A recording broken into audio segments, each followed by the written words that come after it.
Hi friends, good morning. இன்றைக்கி என்ன பார்க்கலாம் அப்படின்னா, சிம்பிளான ஒரு ஈவினிங் ரொட்டீன் ஒர்க் தான் பார்க்கலாங்க. டேபிள் எல்லாம் ரொம்ப கசகசன்னு இருந்துச்சு, அது எல்லாத்தையுமே க்ளீன் பண்ணிட்டேன். இந்த பாக்ஸ் வந்து ஒரு DIY தாங்க.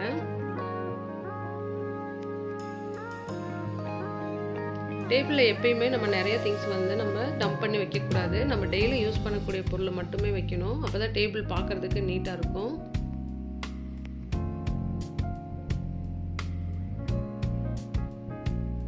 டெய்லி யூஸ் பண்ணக்கூடிய டைரி, பென்னு, பென்சிலு அந்த மாதிரி ஐட்டம்ஸ் மட்டுமே நான் டேபிளில் வச்சுருக்கிறேன். ஈஸியாக டெய்லியும் நம்ம யூஸ் பண்ணுற மாதிரி.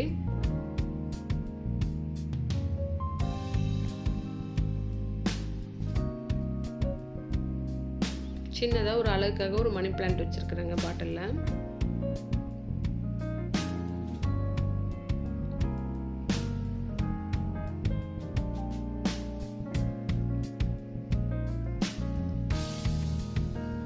டஸ்ட் எல்லாம் தட்டியாச்சு. இப்போ நீட்டாக இருக்குது பார்க்குறதுக்கு டேபிள்.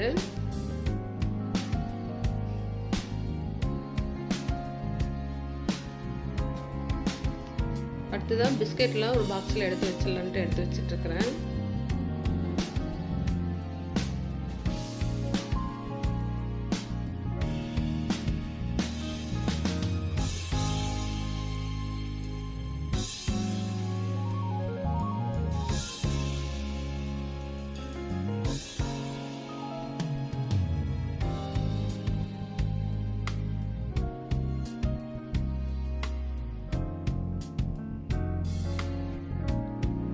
இன்றைக்கி ஈவினிங் ஸ்நாக்ஸ்க்காக மரவள்ளிக்கிழங்கு வந்து வேக வச்சு எடுத்துடலாம் அப்படின்னு சொல்லிட்டு மரவள்ளிக்கிழங்கு வேக வச்சு ரெடி பண்ணிகிட்ருக்காங்க.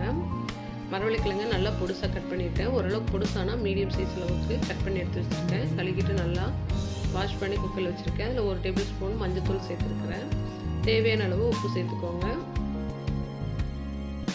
2 கப் அளவுக்கு தண்ணி சேர்த்துக்கோங்க. அந்த கிழங்கு மூழ்கிற அளவுக்கு. இது ஒரு 2 விசில் விட்டு எடுத்துக்கலாம்.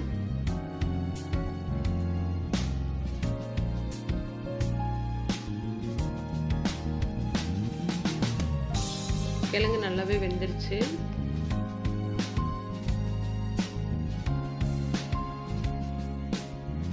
தண்ணி இல்லாமல் வடிச்சு எடுத்துக்கலாங்க.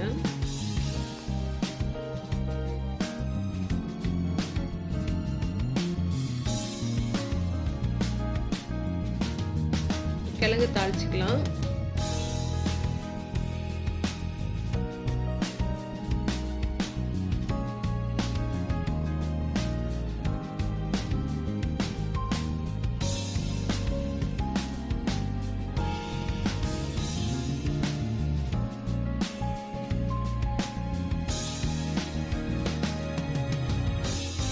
சின்னதாக ஒரு பெரிய வெங்காயம் கட் பண்ணி அதில் சேர்த்துருக்கேன். ஒரு பொடி கருவேப்பிலை போட்டிருக்கிறேன், ஒரு கொத்தளவுக்கு.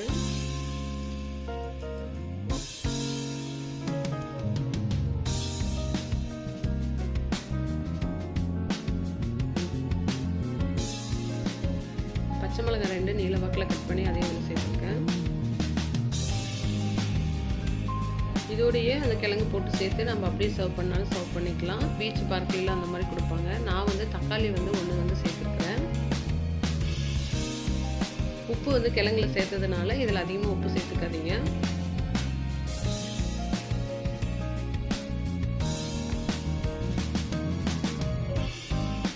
காரத்துக்கு 1 டேபிள் ஸ்பூன் அளவுக்கு மிளகாய்த்தூள் சேர்த்துருக்கிறேன். மஞ்சத்தூள் கிழங்குலேயே சேர்த்துருக்கனால தேவையில்லை.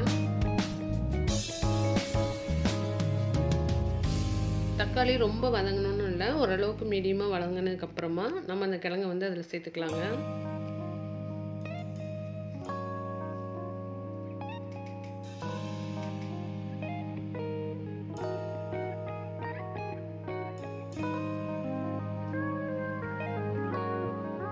ரொம்ப கிழங்கு கொலைய விட்டுறக்கூடாது. ஓரளவுக்கு சாப்பிட்ற அளவுக்கு இருக்கணுங்க. ஃபோர்க்கில் எடுத்து குத்தி சாப்பிட்டா அந்த சாப்பிட்ற அளவுக்கு இருக்கணும். அப்போ தான் டேஸ்ட் கொடுக்கும்.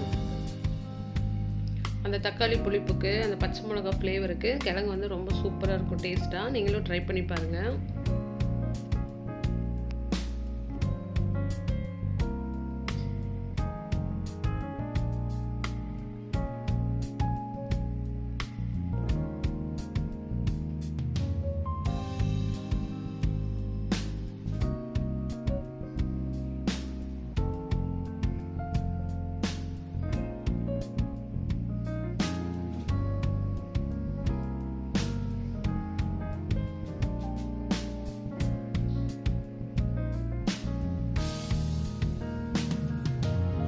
ஒரு கப் டீயோட இந்த ஸ்நாக்ஸை சாப்பிட்டுட்டு ஈவினிங் வந்து சூப்பராக போயிடுச்சுங்க இன்றைக்கி.